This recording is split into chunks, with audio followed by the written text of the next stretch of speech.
Hey everyone, YouTube land. This is the third of our four movie reviews from my birthday movie day. And this third movie we went and saw was Fantastic Beasts, the second installment. Now, you could have watched the first one and been like, oh, okay, this is pretty cool. It could just end there. Like it felt like a standalone film. I saw the original one in theaters, thought it was pretty decent. I still wasn't certain quite how it linked to the Harry Potters. It kind of was its own world. It had all the magic in it and the mystical stuff in it, but it also ran a little dry for me. So we go into the second episode, and we find out this is just a continuation. It actually started up right after the first one.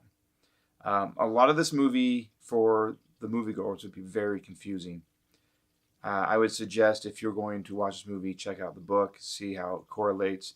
I know that when I watched the Harry Potters, I did go through and read the books real fast. I love the Harry Potters. I love everything about them. But when we get into this one, it kind of gets a little bit more muddied because obviously it was based on a small book that was mentioned during the series of Harry Potter. It's not as big as these movies are making out to be, so I don't know how accurate it is. I myself am going to go look into it and check it out and see how it correlates because for the moviegoer, I feel like this series so far can be a little bit confusing. There is a plethora of subplots, like so if you don't understand where the story is going, it might find itself confusing, a little dry. We were talking about Fantastic Beasts, where in the first movie we got to see like a whole showcase of what our main character does with the beasts and everything else. And in this one, it kind of drifted away from that. Again, since I haven't read the book, I don't know where how it all relates. But in the beginning, you see beasts, and throughout different segments of the movies, you can see these really cool graphics with new animals, new characters that come up. He ends up getting a kind of a cat-like fire dragon in the beginning, which he utilizes later in the movie. Um, it almost feels like they did that on purpose, simply to have something to do at the end of the movie, to make it more exciting. I've looked at other reviews, and I kind of agree. Where two thirds of this movie, it does give it doesn't give much to the storyline, but it does kind of just run in circles, and it does things that are really weird. That if you actually stop and think about it, logically wouldn't make much sense. But as I've said to many of my friends with other movies, if they did it that way, you wouldn't have a movie. Things like wizards freaking out, seeing anomalies that they should be okay with, and just do their thing to stop it. Instead, they run, which is I found hilarious. I'm like, why is this even a thing? Where later in the movie, you get to see some magical entity flying through the town, kind of like a banner, and giving notice to other wizards in the area. And why weren't the Muggles afraid, or why weren't the wizards like more shocked? It just again comes across as a little bit convoluted and confusing because you're like, why would they do that? How does that make any sense? There's other subplots, like story plots in this, where if they actually talked about it outright in detail, they could actually end it. And it almost seemed like in parts of the movie where they kind of did that, where a character would pop up and tell you a whole storyline of what just happened the first half of the movie, and you're like, okay, so you couldn't get that without telling me that, like verbatim, like in the speech. Um, we got some really awesome Easter eggs in this, though. You don't really find out to the end, so I can't go too much into the details of the storyline. That's why I'm kind of like being vague about it.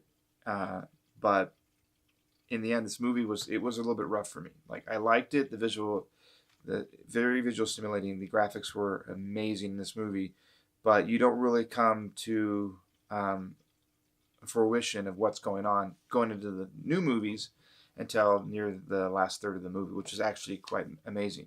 We see a lot of things we didn't know were true. The storyline kind of takes a really cool twist. In the end, we get to see Dumbledore and see a bit of his past and his link to our main character, Grindelwald. Sorry, I mess with the name too. It's like the, but yeah, Gilbert Grindelwald, who's played by Johnny Depp, which actually did a really good job. The crazy thing about this is I kind of correlate these two movies to kind of like World War One, World War Two, where World War Two was the Harry Potter movies, where you're talking about genocide, and just on all any wizard that would side with the humans, kind of like Hitler with World War Two. I mean, his rationale behind why he wanted to do it was kind of more kind of crazy, more out there. And the people that followed me kind of wondered, why would you follow someone that obviously represented uh, a kind of evil dictator? But in this one, it's kind of like World War One, where when you actually get to meet the villain and you get to understand his storyline, you're kind of like, you have sympathy for him, and you kind of see the point. And there's part of it's like you don't really blame the wizards for joining. It's not as dark and dismal as the Harry Potter movies. So like you can understand, you can even relate to him, maybe even side with him. And most of the kids of this generation that I interact with, especially in my job, they would probably look at the same way. They would actually join this wizard because his rationale for doing this seemed plausible. And yet our heroes seem to be bumbling through this movie, not knowing what to do with themselves. Trained wizards that can't even protect themselves from this guy, let alone join him, because that's what he's trying to make them all do. But so it just seemed really weird to me that he's able to have that much influence on people, and that it almost made us, the good side, look bad in a way, which was weird. So I always wondered, like, what goes through our writers' minds, J.K. Rowling? Does she have like two sides of her where she's conflicted, like politically speaking? Because our main character wouldn't even take sides, and at the end of the movie, he takes a side, which obviously we knew he had to do to make this progress into the following movies. So I'm really interested to see where this goes. The rumor is they're going to be doing 3 more of these movies. I don't know how you could take a book so small and put it into 3 movies. It seems a little bit much to me, but if you guys want to see a really good review on more of the details, I think real big fanboys on the Harry Potter, which again, I've only read the books once. I've watched the movies, I liked them, but these guys really seem to study the whole universe of Harry Potter, and that would be the Super Colin Brothers channel. They do a really awesome review on this, and they also, if you've already seen the movie, they also have a spoilers video, which again, I didn't go too much in detail with because that's actually what makes the movie so great. It's all these little spoilers.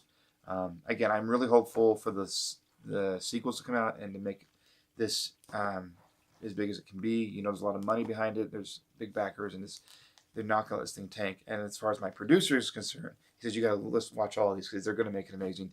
So he has a lot of hope for it, and I hope too that it does turn out to go a little bit more smoothly, a little bit more involved in detail, and easier to understand. But for those who go to a movie just for the fun of it, this would be really kind of hard to take at first because it really is confusing. So I do encourage you to read the book and come back with your comments down here and what you think about the movie when you do see it.